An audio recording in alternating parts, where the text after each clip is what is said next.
ओम नमः शिवाय। ओम उमा पार्वती पतये नमः। प्रिय भक्तजनों, आप सभी का मायरा वॉइस चैनल में हार्दिक स्वागत है। आज श्रावण मास का महात्म्य 19वां अध्याय सुनेंगे, जिसमें आपको श्रावण मास में किए जाने वाले व्रतों का काल निर्णय के बारे में सुनने को मिलेगा। तो प्रेम से बोलिए हर हर महादेव और कमेंट बॉक्स में भी जयकारा अवश्य लगाएं। ईश्वर बोले, हे सनत कुमार, अब मैं पूर्व जन्म में कहे गए व्रत कर्मों के समय के विषय में बताऊंगा। हे महामुने, किस समय कौन सा कृत्य करना चाहिए उसे सुनिए। श्रावण मास में कौन सी तिथि किस विहित काल में ग्रहण की योग्य होती है और उस तिथि में पूजा जागरण आदि से संबंधित मुख्य समय क्या है। उन व्रतों के वर्णन के समय कुछ व्रतों का समय तो पूर्व के अध्यायों में बता दिया गया है।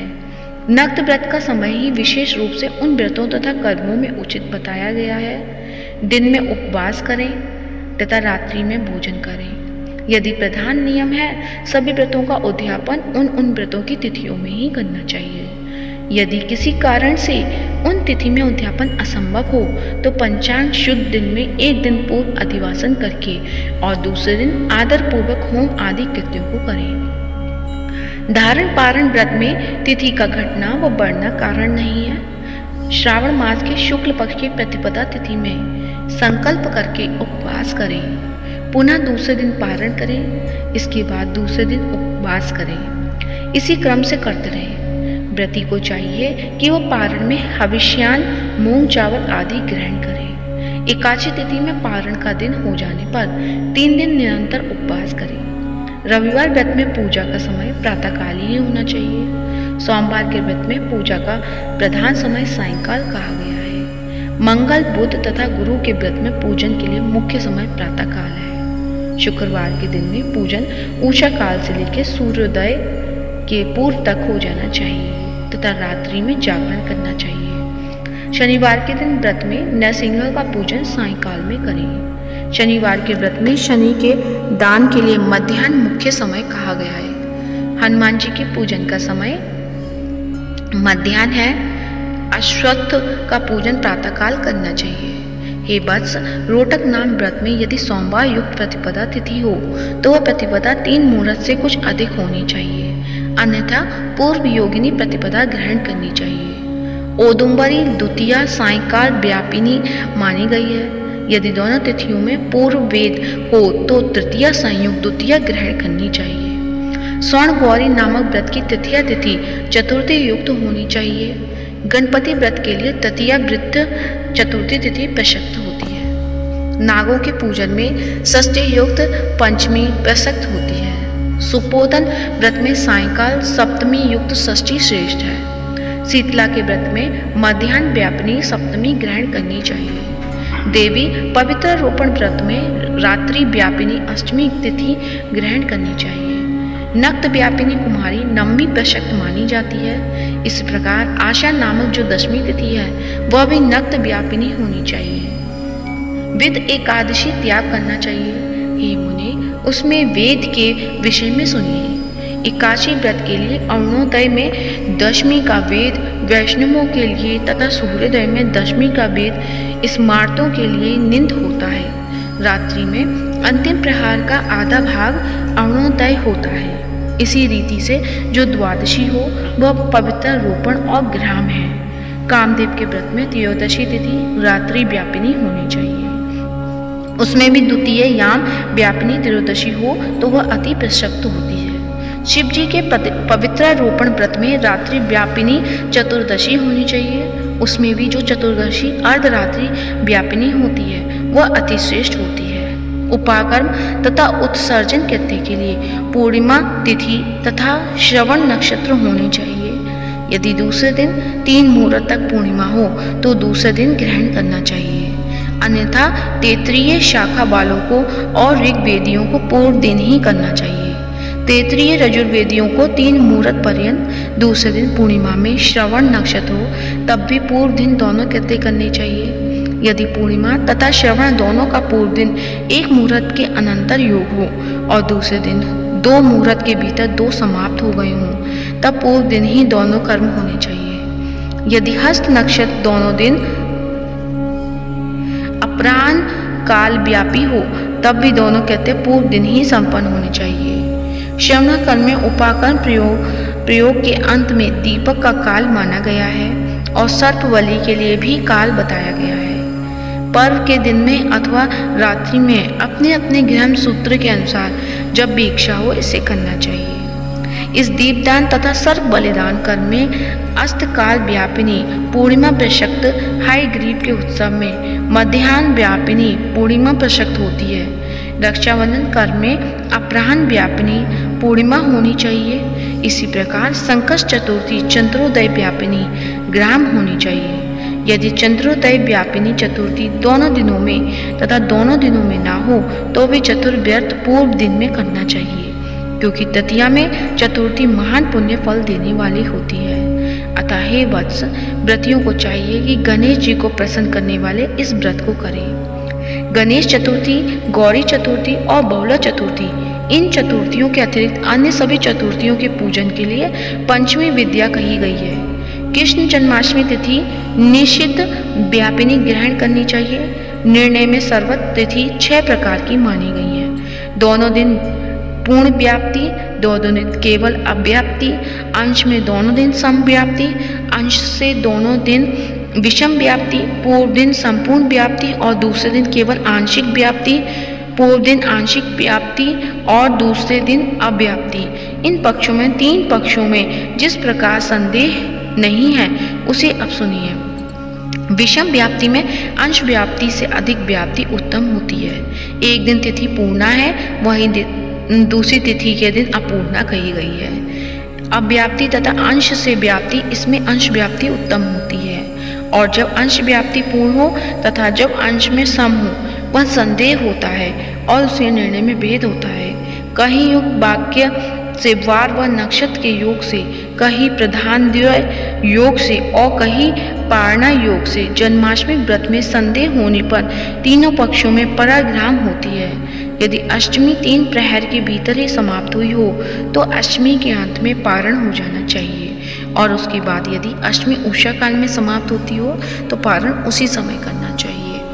पिठोर नामक व्रत में मध्याह्न व्यापिनी अमावस्या शुभ होती है और वृषभों के पूजन में सायंकाल व्यापिनी अमावस्या शुभ होती है। कुशों में संचय में समल काल यह दिन के 5 भागों में से दूसरा भाग होता है।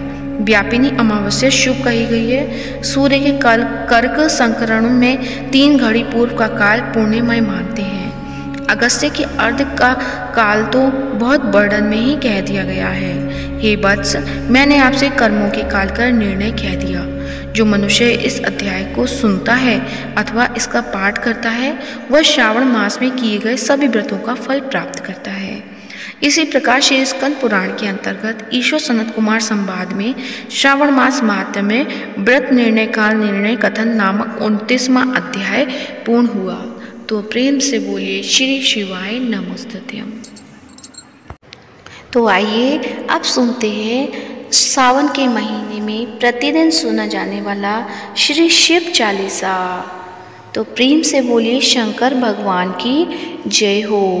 श्री गणेश गिरजा सुवन मंगल मूल सुजान, कहत अयोध्या दास तुम देहु अभय वरदान। जय गिरिजापति दीन दयाला, सदा करत संतन प्रतिपाला। भाल चंद्रमा सोहत नीके, कानन कुंडल नाग फनी के। अंग गौर शिर गंग बहाए, मुंड माल तन झार लगाए। वस्त्र खाल बागंबर सोहे, छवि को देख नाग मुनि मोहे। मैना मातु की है दुलारी, बाम अंग सोहत छवि न्यारी। कर त्रिशूल सोहत छवि भारी, करत सदा शत्रुघ्न क्षयकारी। नंदी गणेश सोहित है कैसे, सागर मध्य कमल हैं जैसे। कार्तिक श्याम और गणराऊं, या छवि को कही जात न काऊं। देवन जब ही चाहे पुकारा, तब ही दुख प्रभु आप निवारा। किया उपद्रव तारक भारी, देवन सब मिली तुम ही जुहारी। तुरत षडानन आप पठायूं, लवनी नेश महामारी गिरायूं। आप जलंधर असुर सहारा, सुयस तुम्हार विदित संसारा। त्रिपुरासुर सन युद्ध मचाई, सब ही कृपा कर लीन बचाई। किया तप ही भागीरथ भारी, पूरब प्रतिज्ञा तसु पुरारी। दानिन मह तुम सम को नाही, सेवक स्तुति करत सदाही। वेद नाम महिमा तब गाई, अगत अनादि वेद नहीं पाई। प्रकट उदधि बंधन में ज्वाला, जरा सुरासुर भय हो बिरहाला। कीना दया तह करी सहाई, नीलकंठ तव नाम कहाई। पूजन रामचंद्र जब कीना, जीत के लंक विभीषण दीना। सहस कमल में हो रहे धारी, कीना परीक्षा तब ही पुरारी। एक कमल प्रभु राख्यूं जोई, कमल नयन पूजन चह सोई। कठिन भक्ति देखी प्रभु शंकर, भय प्रसन्न दिए इच्छित वर।